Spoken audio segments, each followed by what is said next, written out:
looks like the guy behind's battery ran over. So the front vehicle is going in.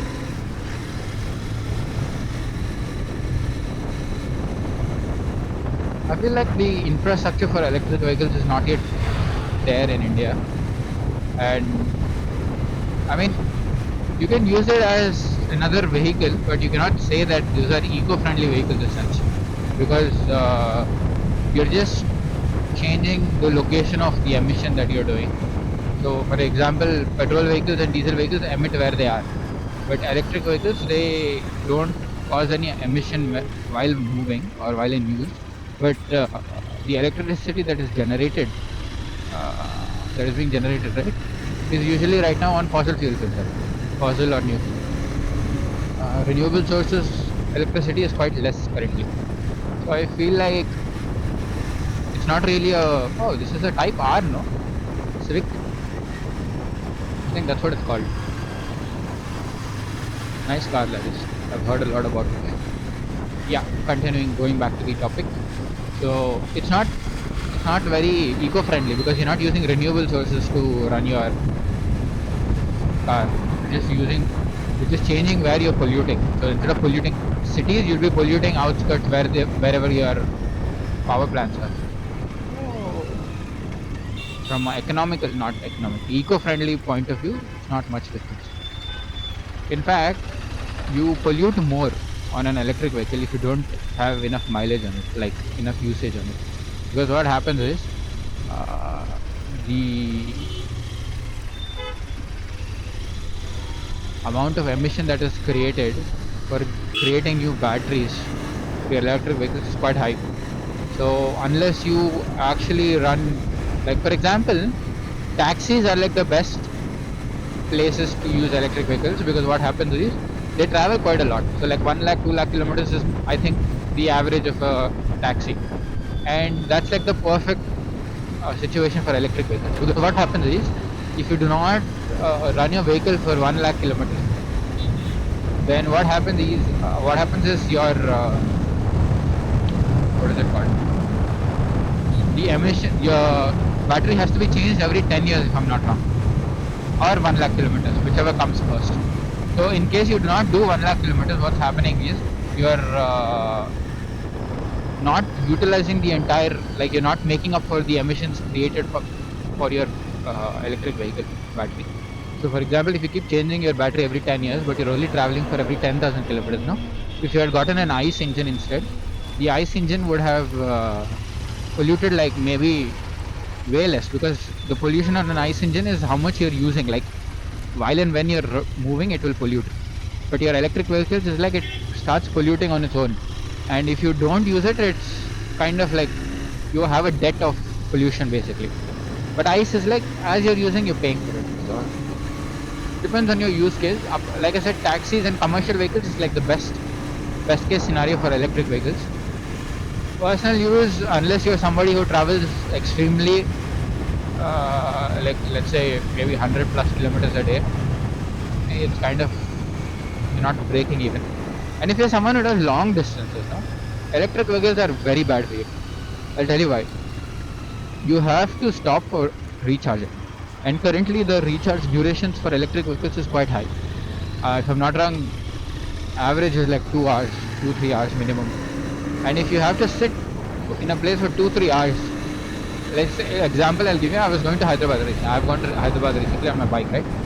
Instead of taking this bike, if I'd have bought the ultraviolet F77, I think, I'd have been able to do the same speed. Not exactly the same speed, because I think that's max speed at 120, I think. I'm not too sure, so don't take me too seriously in terms of data. But yeah, the average speed is not a lot, but lesser than this bike for sure. The fuel cost would have been way lesser than this bike as well, because I spent approximately, I think, 4k. I think I spent 3 fuel tanks for going and 3 fuel tanks for coming.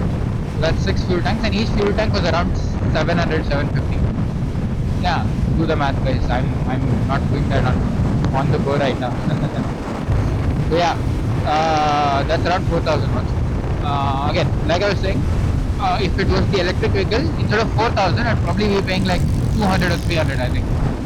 Again, I'm not too sure about the exact price, but rough number. But the thing is, I'd have to every time, since the range is only around 200, no, I'd have to wait for 2 hours every 200 kilometers. So that would have put my total ride duration way off the charts. This recent ride, I had completed it in around 12 hours, if I'm not wrong. But if I'd have gone in the electric instead of the ice, I would have taken about 6 more hours, 18 hours to go to Hyderabad, which is crazy. So if you're somebody who does long distances, electric is not for you. If you're somebody who does very less number of travel, like your overall travel is less, again electric not for you. If you're somebody who does travel like regularly and short distances, like less than 200, then it's perfect for you. Or even if you're traveling 400 a day, but your duration between your rides is quite a lot.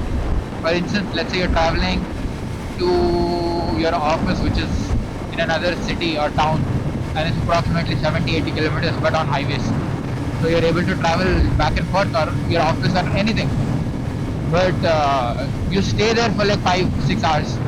So then what you can do is you can have a battery, like a charger there, and you can go there and charge, and then you can leave. So you can do that as well. But yeah, unless your travel is above less than 200 in a day, and you're traveling every day, I suggest you don't go for electric.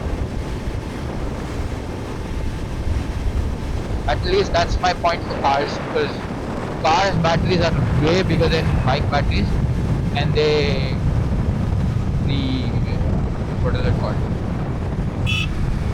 emission debt that you have on that is a lot more compared to motorcycles, because motorcycles have tinier batteries, no, lesser amount of weight to push, so tinier batteries, tinier motors, everything. If you're somebody who travels every day and less than 200, you can get electric. That's not an issue. It's actually a better economical point, not economical, financial point for you, benefit, because charge time for that is quite less, and 1 lakh kilometers you can change your battery, which wouldn't be very expensive. I mean, as a one-time thing, it's expensive, but since you were saving on your fuel every time you recharge, you will make up for it. So that's not an issue as such. And commercial vehicles, so I think they should kind of get electric. But again, that also I feel like it limits off the vehicle, no? How much the guy can ride a day. If he's only able to ride 200 a day, then it's that thing, because right now taxis drive way more than 200.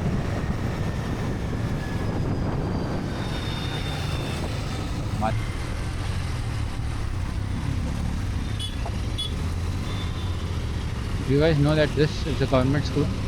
This very building? Government schools in Karnataka now are picking up their... I don't know about overall Karnataka because I've not seen much. But Bangalore, I can assure you, I've seen a lot of government schools which are improving in infrastructure quality. Education quality I haven't seen, but infrastructure is very much visible because I come once in a while. Before, the government school was in this road, dead end, and it was quite bad actually. Like they never cleaned it as such. They never mopped it. There were too many trees there, so the dry leaves would fall, settle down on the ground. So it was not very great, I'd say. But the current school that I showed you guys there, that's the same school which shifted front, and this one looks very beautiful. I went in there, and I don't have any photos or videos, unfortunately.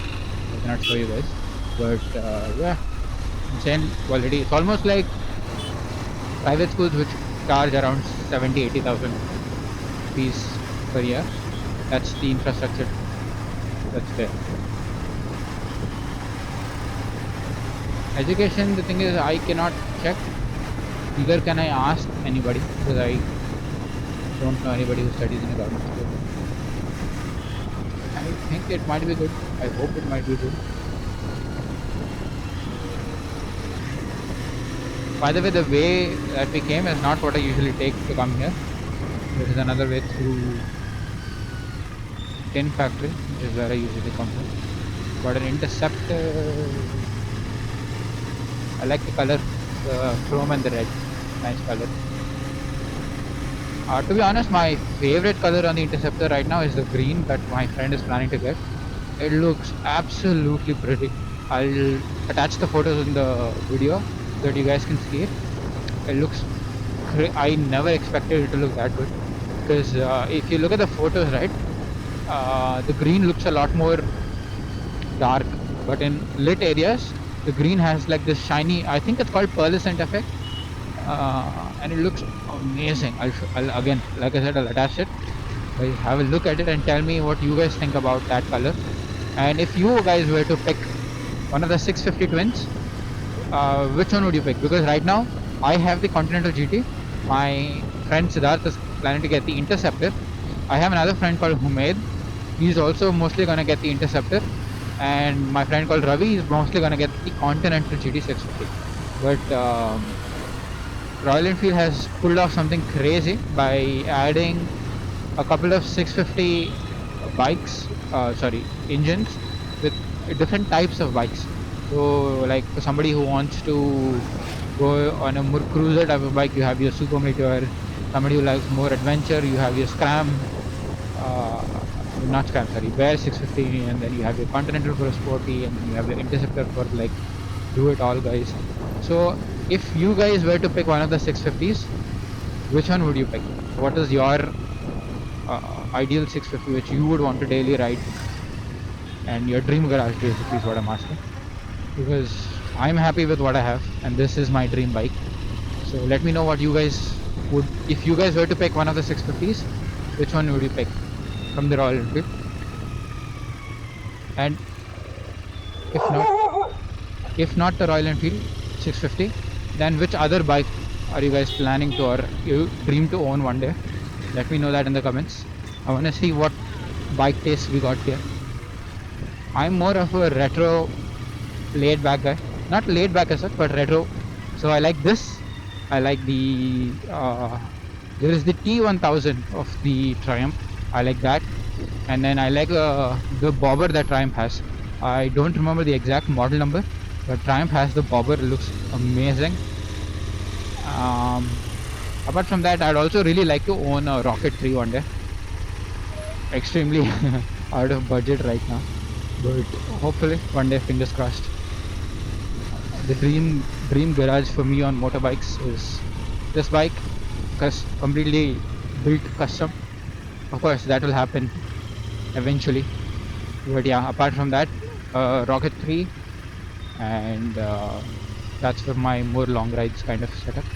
And then I'd also probably like an adventure, probably a GSA 1350 or GSA 1250, whatever is the, I don't know the exact CC of that bike.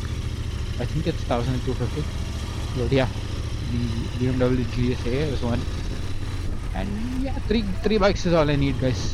One sporty bike for fun rides, single seat.